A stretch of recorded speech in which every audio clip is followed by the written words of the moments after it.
여러분 안녕하십니까? 지금 김현지 논란이 일파만파 커지고 있습니다. 자, 국정 전반에 걸쳐서 김현지가 관여되지 않은 곳이 없다 할 정도로 지금 국회에 국감이 진행되고 있는데 17개 상임위원회 중에 이 김현지와 관련된 것이 무려 8개나 관련되어 있다고 합니다. 8군데 관련되어 있어서 김현지 출석을 하라, 못한다 이렇게 지금 버티고 있는 상황입니다. 자, 급기야 김현지가 과거에 허위 문자로 벌금 150만 원을 받은 전과 기록까지 나왔고, 자, 이 경기 동부연합 관련해서는 친북 논란까지 나왔습니다. 자, 그리고 이재명의 대선 자금도 관련했다. 그때 경기도지사, 아마 지사 선거인 것 같습니다. 경기도지사 관련해서 자금 관리 의혹도 제기되고, 도대체 김현지가 관련되지 않은 부분이 어딨나? 자, 이게 일개 비서가 어떻게 자금 관리를 책임질 수 있을까? 자, 그래서 김현지 관련된 것은 자, 국정감사에서 온 블랙홀이 되고 있습니다. 다 빨아들이고 있습니다. 이재명이 급기야 대충 이 김현지 사태를 모면해 보기 위해서 개별 사건에 대해서는 지시도 하고 이렇게 해보지만 자, 김현지와 관련된 논란은 갈수록 커져가고 있는 상황입니다. 자, 민주당은 그야말로 김현지를 지키기 위해서 안간힘을 쏟고 있고 국민의힘 보고 스토커 수준의 집착을 보이고 있다 이렇게 비판하고 있지만 국민의힘은 김현지가 국정 농단을 넘어서서 자, 국정 현안에 관해서 김현지 빼고는 지금 설명이 안 되는 부분이 너무나 많다 이렇게 설명을 하고 있습니다. 자, 국민의힘의 소속의 이덕수 성남시 의원은 어제 국회에서 기자회견을 열고 2013년 10월 수원지법 성남지원이 이 김현지에게 자, 정보통신망법 위반 혐의로 벌금 150만 원을 선고한 법원 판결문을 공개했습니다.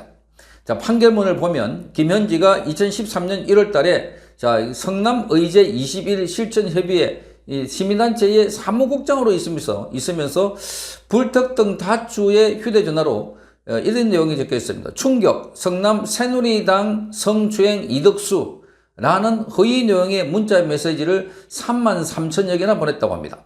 자, 이에 법원은 김현지에게 시의원의 명예를 훼손한 혐의로 벌금형을 선고했습니다. 자, 이 시의원은 김현지가 당시 성남시장이었던 이재명을 위해서 정적인 자신 이덕수 의원을 제거하기 위한 정치 공작을 벌였다 이렇게 말하고 있습니다. 그 당시에 이재명하고 지금 이덕수 성남시 의원이 대립을 하고 있었는데 그런데 이 건과 관련해서 이덕수에게 치명타를 주기 위해서 마치 이덕수 의원이 성추행을 한 것처럼 자, 발신번호 제한을 하고, 그러니까 알 수 없도록 해놓고, 그렇게 문자를 33,000개나 보냈다는 겁니다. 이걸 추적을 또 해보니까 이재명 바로 옆에 사무실에 있는 바로 성남의제 21에 있는 김현지가 지목됐고, 김현지의 컴퓨터에도 이런 문자가 있었다는 겁니다. 자, 그래서 정치 공작 전문가다. 김현지는 정치 공작 전문가다 하는 이야기가 나오고 있습니다. 그러니까 지금 뭔가 보면 이재명 주변에 있는 사람들은 범죄 혐의와 다 관련이 되어 있다는 겁니다. 그냥 순수하게 뭐 도와준다 또는 비서다 보조다 한 게 아니고 다 범죄 의혹이 관련되어 있다는 것은 이재명이 그만큼 범죄 혐의가 많다는 것과 직접적으로 연관이 있어 보이는 대목이 아닌가 이렇게 봅니다. 자, 국민의힘의 최은석 원내수석 대변인은 논평에서 자, 김현지가 이재명의 단순한 보좌진이 아니었다. 권력의 돈줄을 틀어진 곡간직이다. 공천의 물줄기까지 좌지우지하는 실세 그림자다. 이렇게 밝혔습니다. 민주당 권리당원이었던 유튜브 백광현 씨가 앞서서 자신의 유튜브에 이렇게 적었습니다. 정확하게 지정을 해줘야지 지사님한테 보고하고 통장 관리를 맡기지. 자, 웃기지 말고 괜히 한때 한 300억 원을 땡겨와서 선거를 치러야 하는 거죠. 라고 말하는 여성의 음성을 공개했습니다. 자, 그러니까 이 백광현 씨가 자, 이 여성의 음성을 공개했는데 이게 바로 김현지라는 겁니다.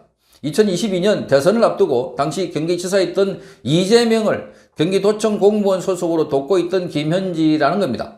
자, 그러니까 여기서 딱 들어보면, 자, 정확하게 지정을 해줘야지. 지사님한테 보고하고 통장 관리를 맡기지. 통장 관리를 맡기는 업무까지도 김현지가 관여하고 있다는 겁니다. 자, 웃기지 말고, 걔네한테 한 300억 원을 당겨와서 선거를 치러야 한다. 300원을. 이 땡긴다고 하는 것은 바로 다른 데 있는 것을 돈을 가져온다. 억지로 가져온다.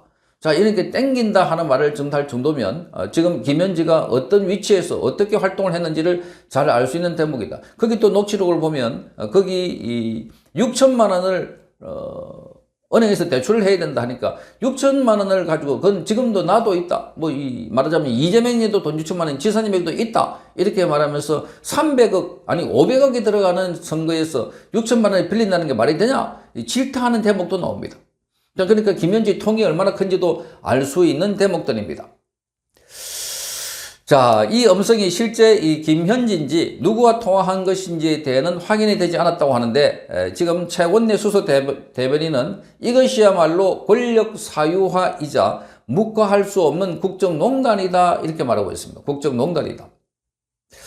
자, 이뿐만이 아닙니다. 김현지가 경기 동부연합과 관련해서 누구누구와 관계되어 있다 하는 이야기가 쫙 퍼져 있고 그래서 김현지와 관련된 인물들 뭐 김미희다 그리고 또 거기 성남 주민의 교회 목사다 이런 사람들이 친북 성향을 했던 사람들 그리고 이 황인욱이 조선노동당 중부지역당 을 했던 사람인데 그렇게 해가지고 나중에 징역형을 선고받고 구속됐던 사람인데 이 사람이 나중에 메트로폴리탄 유니버시티라는 대학을 만들었고 거기도 대학을 다녔다.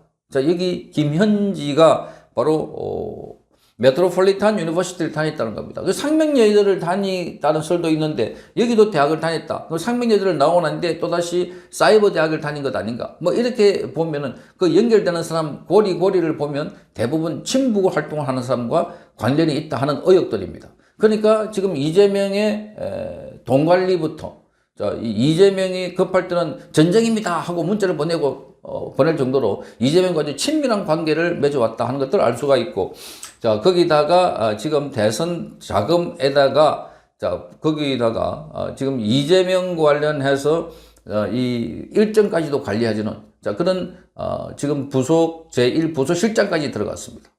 그러니 김현지와 관련해서 과거 시민단체 활동을 할 때부터 김현지가 뭘 어떻게 했는지 지금 이 백현동의 아파트 거기 대장동에 이 아파트를 분양받았다.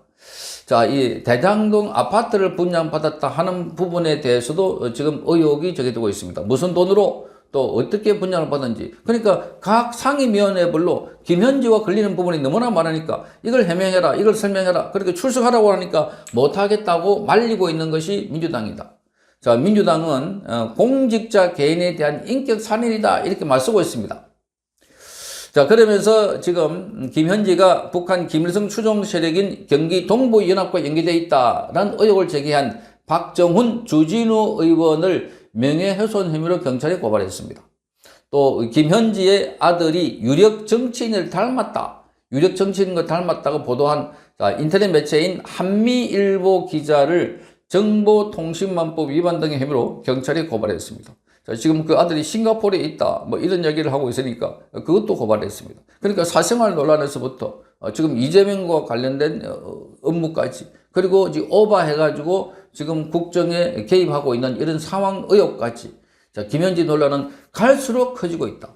그래서 김현지는 이재명 정부의 폭탄이다 하는 이야기가 나오고 있습니다. 자, 시간이 지날수록 계속해서 터지고 있습니다. 자, 그 끝은 어디까지 일지, 이재명과의 관계는 어떻게 규명될지 정말 비상한 관심이 모아지고 있습니다. 성창경 TV였습니다.